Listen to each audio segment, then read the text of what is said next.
మీద బ్రిడ్జ్ కట్టడమే కాకుండా ఆ ప్రాంతాన్ని అభివృద్ధి చేయడానికి టెండర్ పిలిచి పనులు జరుగుతున్నాయి అధ్యక్ష. రాబోయే 2 సంవత్సరాలలో ఆ ప్రాజెక్టు కూడా పూర్తి చేస్తాం అధ్యక్ష. ఓల్డ్ సిటీ అని నెగ్లెక్ట్ చేయలేదు అధ్యక్ష.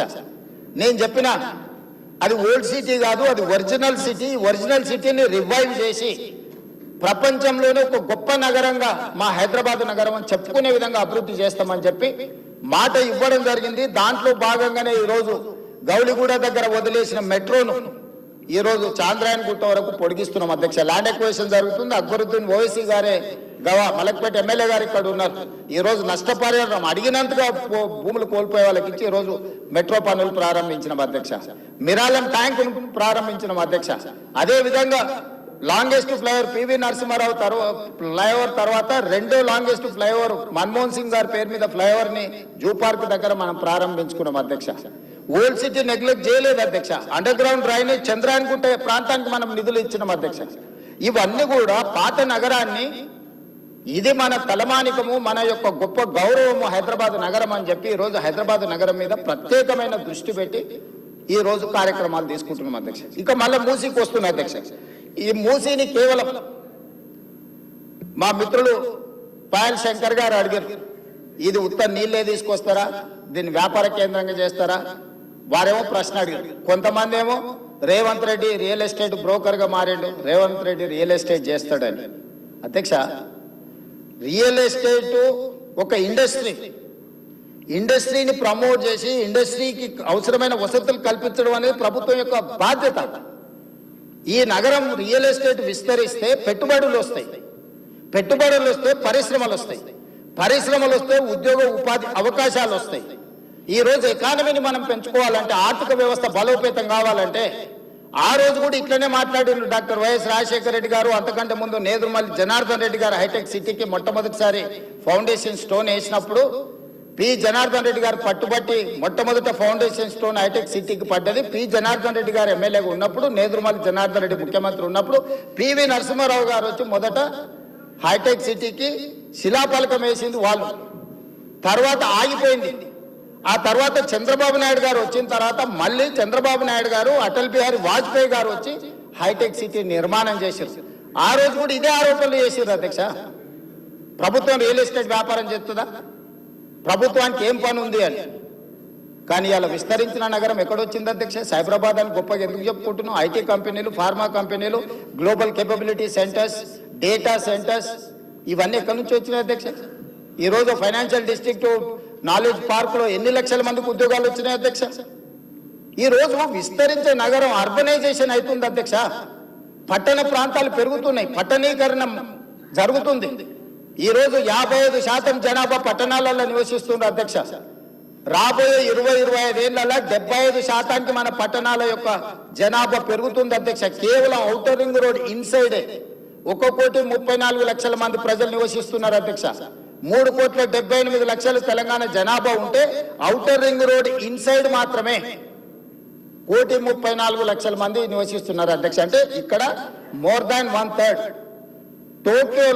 టోక్యో ఒక సిటీలో తెలంగాణ జనాభా కంటే ఎక్కువ ఉన్నారు అధ్యక్ష. 4 కోట్ల మంది ఒక పట్టణంలో నివసిస్తున్నారు అధ్యక్ష. ఈ రోజు ప్రపంచం అంతా పట్టణాల వైపు వేగంగా విస్తరణ జరుగుతుంది. దానికి తగ్గట్టుగా మనం నగరాలను అభివృద్ధి చేసుకోవాలి. అందులో భాగంగానే ఈరోజు వికసిత్ భారత్ ప్రణాళిక ఏంది? ఈరోజు అందుకోసమే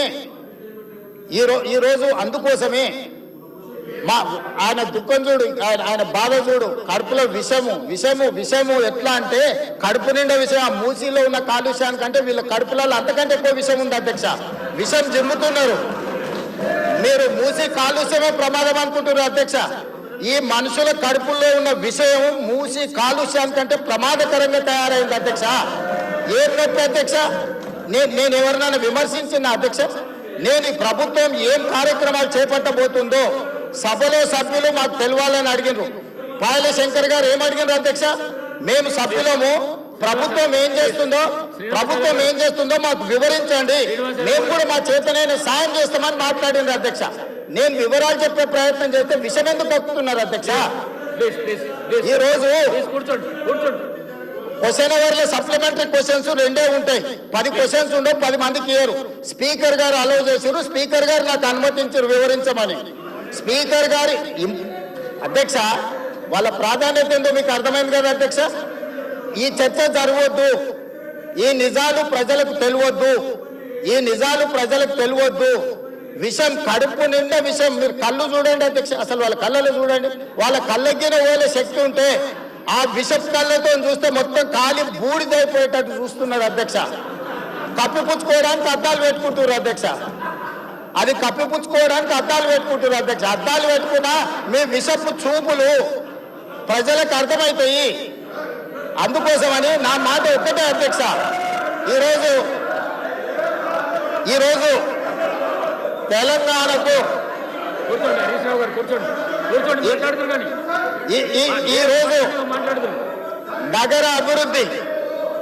ఈరోజు నగర అభివృద్ధి చేయడం మా బాధ్యత. ఈరోజు ఇన్ని మాటలు మాట్లాడుతున్నారు కదా అధ్యక్ష. ఆనాడు కాంగ్రెస్ లో గెలిచిన ఎమ్మెల్యేని తీసుకొని మూసీ రివర్ డెవలప్మెంట్ కార్పొరేషన్ కు చైర్మన్ చేసింది ఎవరు అధ్యక్ష? ఎవరు? ఈ రోజు వివరాలు చెప్తుంటే ఆ నొప్పేందుకు అధ్యక్ష? ఆ నొప్పేందుకు? మీరు అనుమతి ఇచ్చిన తర్వాత వాళ్ళెవరు అధ్యక్ష ప్రశ్నించనికే? వాళ్ళెవరు సభ్యులు? ఈ రోజు అక్బరుద్దీన్ ఓవైసీ గారు, పాయల శంకర్ గారు, లేకపోతే కాలేరు వెంకటేష్ గారు. ఆ కాలేరు వెంకటేష్ గారినైనా చూసి నేర్చుకోండి, కనీసం ఒక అవగాహన వస్తుంది. స్పష్టంగా నేను అంబర్పేట పోయినప్పుడు చెప్పిండు, 100% అంబర్పేట శాసనసభ నియోజకవర్గంలో మేము మూసీ నది ప్రక్షాళనకు సహకరిస్తాము. మా పేదలకు అందరికీ మంచి ఇళ్లు కట్టించండి, మా ప్రభుత్వ కార్యాలయాలు కట్టించండి, మా ప్రాంతాన్ని అభివృద్ధి చేయండి. నేనే ముందు భాగాన నిలబడి మూసీ నది ప్రక్షాళనకు సహకరిస్తా అని చెప్పిన అధ్యక్ష. పట్టణం అంతా రాత్రి 9 గంటలకు నిద్రపోతే రాత్రి 9 గంటల నుంచి ఉదయం 6 గంటల వరకు మూసీ నది పరివాహక ప్రాంతంలో నైట్ ఎకానమీని రివైవ్ చేసి అక్కడ హోటల్స్, ఆఫీసులు, అదే విధంగా ఫుడ్ కోర్ట్స్, కల్చరల్ యాక్టివిటీస్ వీటన్నిటిని కూడా ప్రపంచ స్థాయి నగరంగా మార్చడానికి నైట్ ఎకానమీని ఓపెన్ చేయబోతున్నామని చెప్పినాం అధ్యక్ష.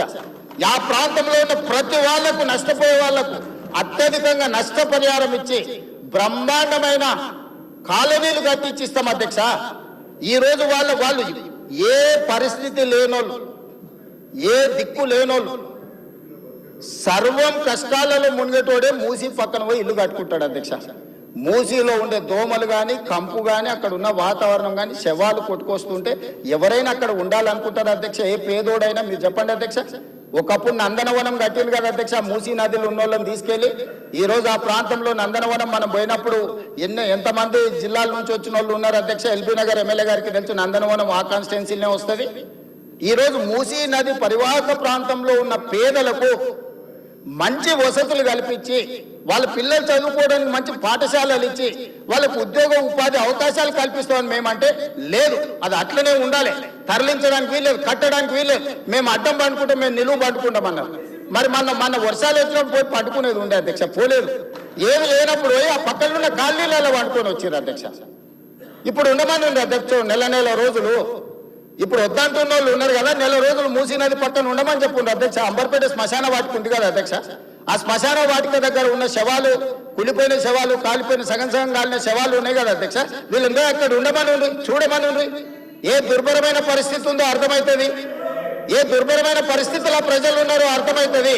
అందుకే ఈ రోజు ప్రపంచ స్థాయి సంస్థలను కన్సల్టెంట్ గా పెట్టుకున్నాము. ఫస్ట్ ఫేజ్ ఒక కొలిక్కి వచ్చింది, మిగతాది కూడా విడతల వారిగా ప్రాజెక్టు రిపోర్టు జరుగుతుంది. నేను హైదరాబాద్ నగరంలో 5 ఏళ్లలో 150,000 కోట్లు ఖర్చు పెడతాం, మూసీ నది ప్రక్షాళన చేస్తామంటే 150,000 కోట్లు కాంట్రాక్ట్ ఇచ్చేసారు. రేవంత్ రెడ్డి 25,000 కోట్లు తినేసిండని మాట్లాడుతున్నారు అధ్యక్ష. ఎంతసేపు వాళ్ళు ఎట్లనో మిగతాలు కూడా అట్లనే అనుకుంటారు అధ్యక్ష. కాంట్రాక్ట్లు ఇచ్చుడు, కమిషన్లు కొట్టుడు, లిఫ్టులు పంపులు పెట్టుడు, ఇండ్లలో కనకవర్షం కురిపించుకున్నాడు, పోయి జన్వాడల్లో లేకపోతే మొయినాబాద్లో ఫామ్ హౌస్లు కట్టుకున్నాడు. ఇంతకు తప్ప మీరు చేసింది ఏంది? నా గురించి మాట్లాడే అర్హత మీకెక్కది? ఈ రోజుకు ఏది కూడా మేము కన్సల్టెంట్స్ డీటెయిల్ ప్రాజెక్టు రిపోర్ట్ ఇచ్చే వరకు అంచనాలు మేము చెప్పలేము. ఏంటంటే మేము 80,000 పుస్తకాలు చదవలేదు, మాకంత నాలెడ్జ్ లేదు, మేము అట్లా దొంగతనాలు చేయాలని పని కూడా పెట్టుకోలేదు అధ్యక్ష. అందుకే ఈరోజు మంచిరేవుల దగ్గర కాకతీయుల నాటి శివాలయం ఉన్నది అధ్యక్ష. 850 సంవత్సరాల పురాతనమైన శివాలయం మంచిరేవుల దగ్గర ఉంది అధ్యక్ష. గ్రేహాండ్స్ ల్యాండ్ ఉందా, ఈ రోజు అక్కడ శివాలయం కట్టదలుచుకున్నాం అధ్యక్ష. మన సంస్కృతిని కూడా పునరుద్ధరిస్తున్నాం. ముందుకు వచ్చిన తర్వాత మక్కా మసీదు ఉన్నది, ఒక అంతర్జాతీయ స్థాయి మసీదును అక్కడ కట్టదలుచుకున్నాం అధ్యక్ష. నదీ పరివాహక ప్రాంతంలో ముందుకు వస్తే సిక్ చావుని గౌలి